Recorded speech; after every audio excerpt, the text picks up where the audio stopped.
siapa hidup setelah daripada kewafatan itu, dia sudah tentu akan melihat perselisihan yang banyak. Bukan perpecahan, perselisihan. Sebab tu ahli ilmu, kata contohnya Dr. Abdul Karim Nasir Al-Aql menyebut, dia kata anna kullal iftiraq min al-ikhtilaf. Semua perpecahan itu dia mula daripada kekhilafan.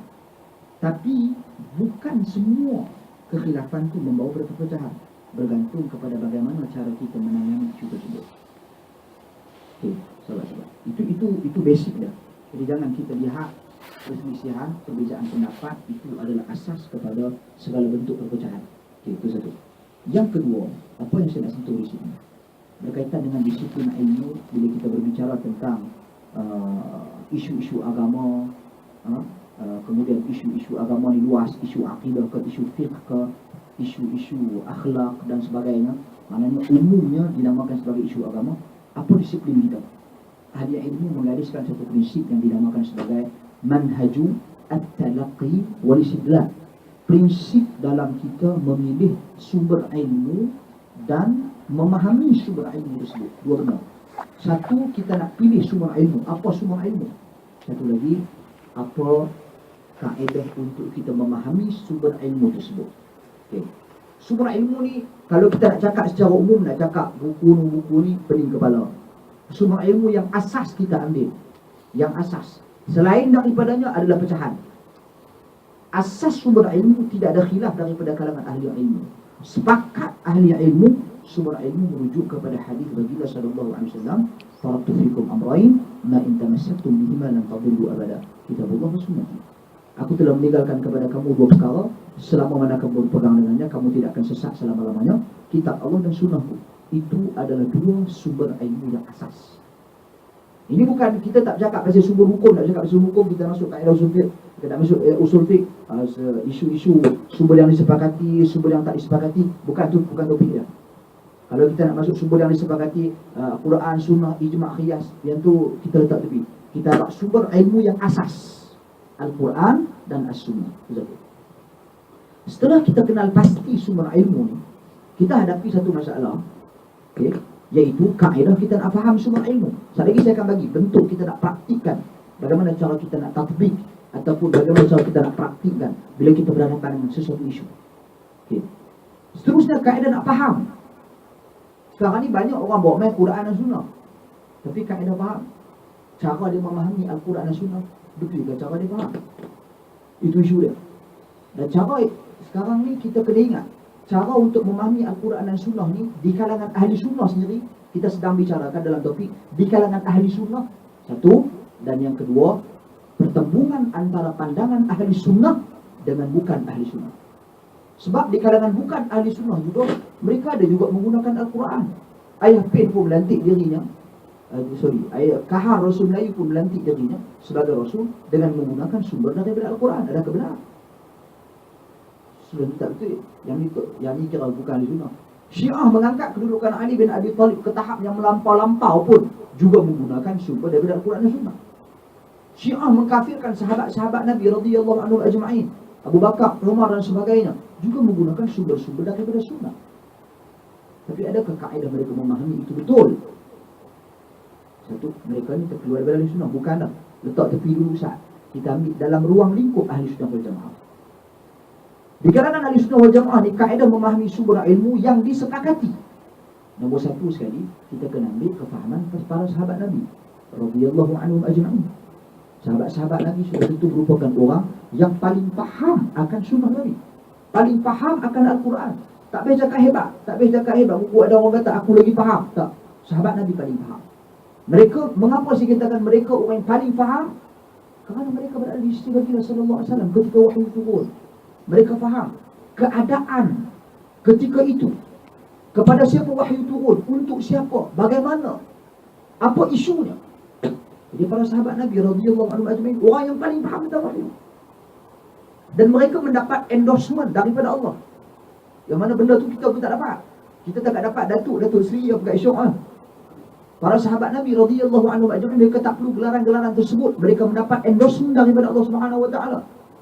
Apa kata Allah? Wasabiquna al-awwalun minal muhajirin wal ansar wal ladzina tabauhum bi ihsan radhiyallahu anhum wa radu an. Dan mereka-mereka generasi yang terdahulu dan terawal terdiri daripada muhajirin dan ansar dan orang-orang yang mengikuti mereka dengan baik. Allah redha kepada mereka dan mereka redha kepada Allah. Jadi endorsement ni Allah yang endorse, Allah yang kata Allah redha mereka, Allah yang iktiraf mereka redha Allah. Kita tak tahu ini. Kita mungkin kata kita redha, kita tak redha ke macam mana lah. Tapi para sahabat Nabi telah di-endorse oleh Allah Subhanahu wa taala.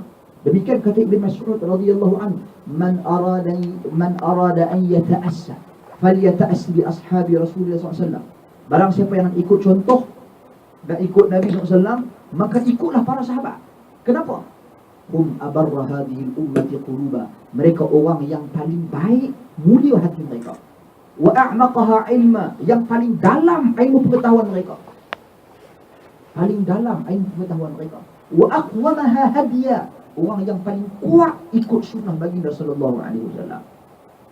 Jadi ini antara prinsip-prinsip mengapa kita katakan kita letak kefahaman, konsep kefahaman sahabat Nabi sebagai perkara yang pertama untuk kita memahami Al-Quran dan As-Sunnah. Okay. Setelah sahabat Nabi, dia main pula generasi seterusnya, tabi'in, murid pada sahabat.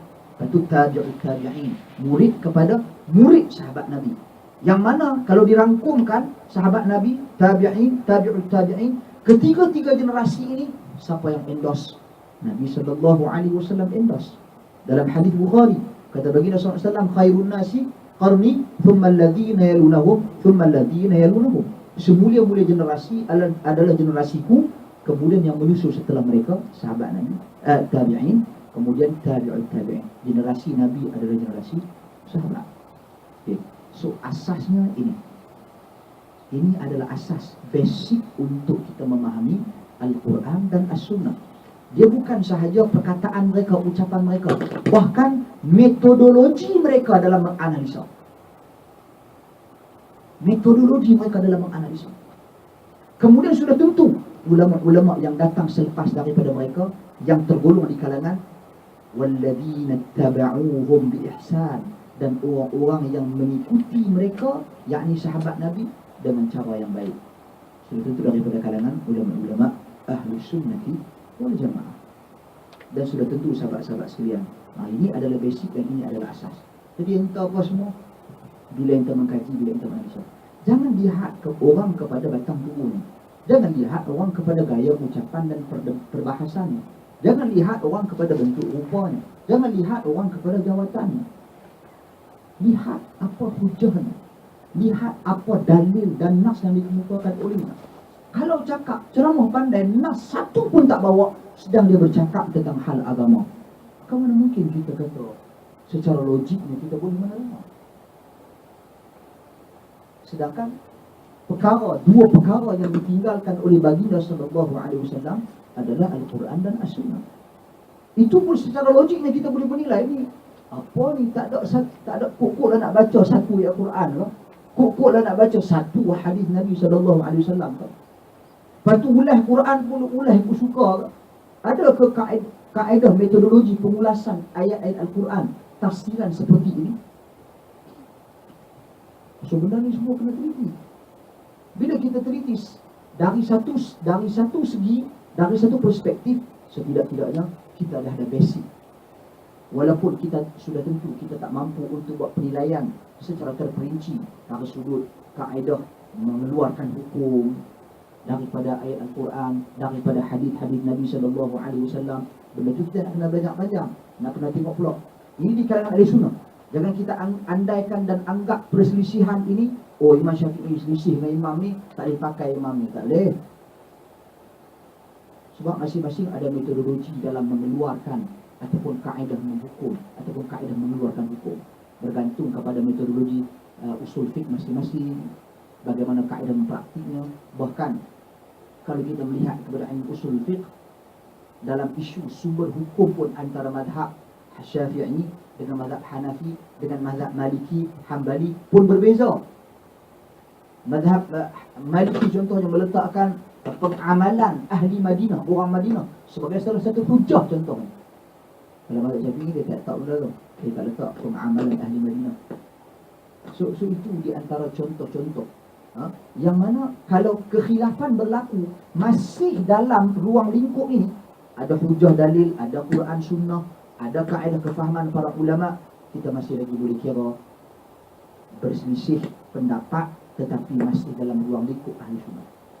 Tapi kalau tak ada langsung sahabat Nabi, ayat Quran Nabi ulah ikut suka, yang ni kita bimbang. Khususnya apabila contoh gerakan Syiah pada akhir-akhir ini.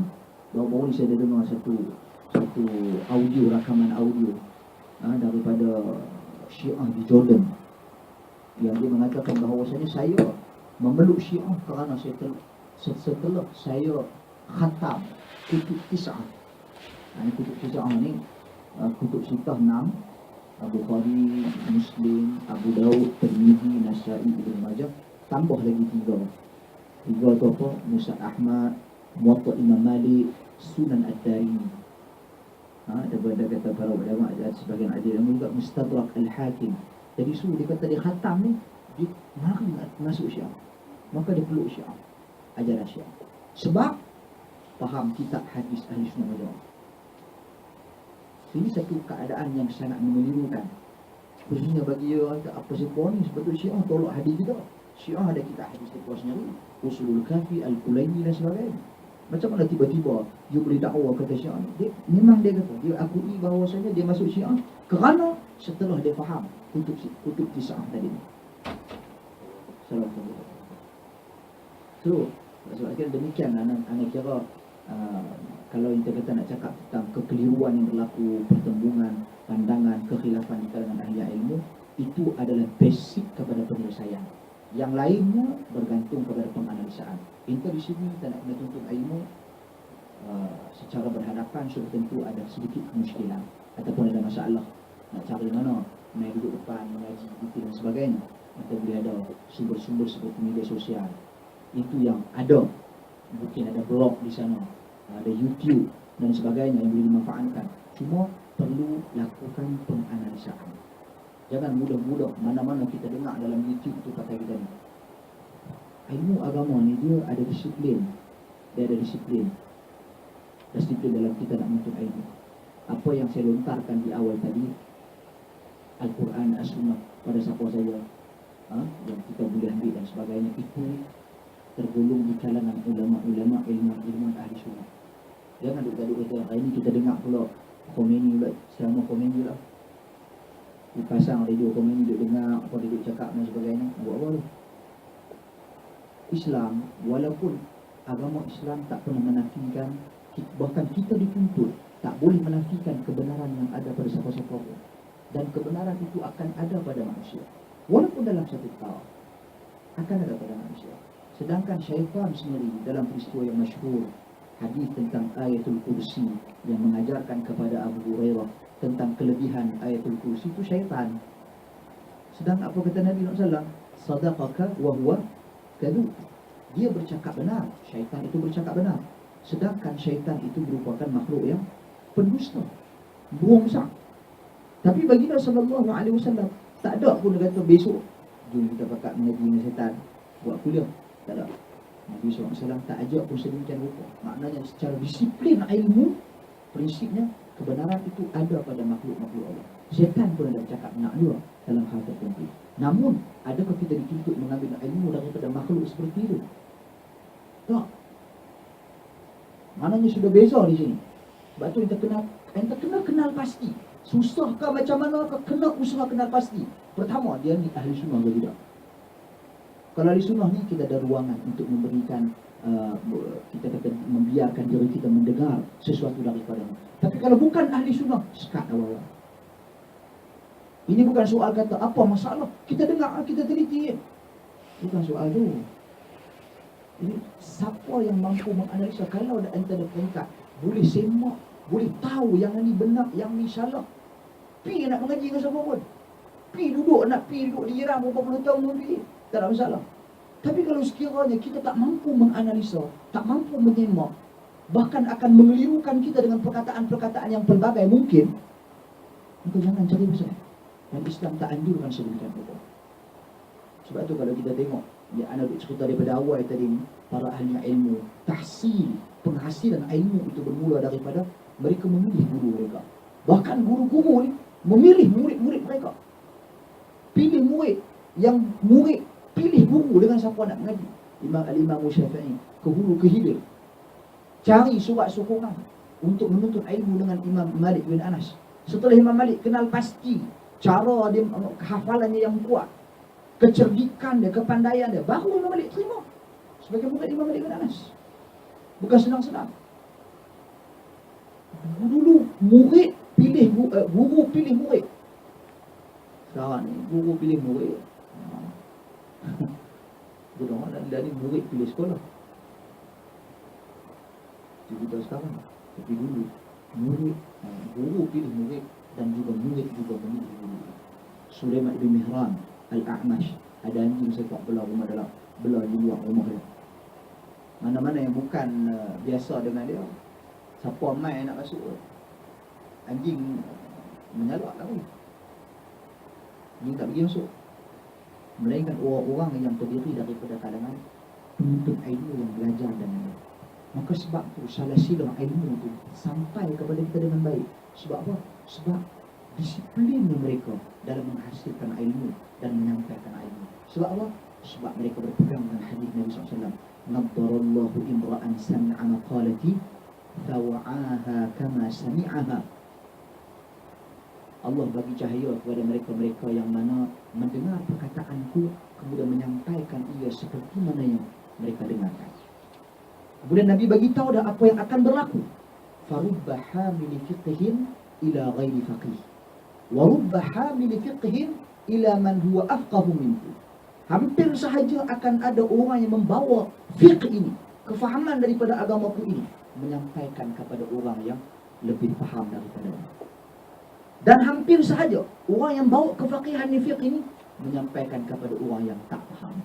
Maknanya Nabi dah bagi klasifikasi manusia. Ada yang dia faham dan ada yang dia tak faham.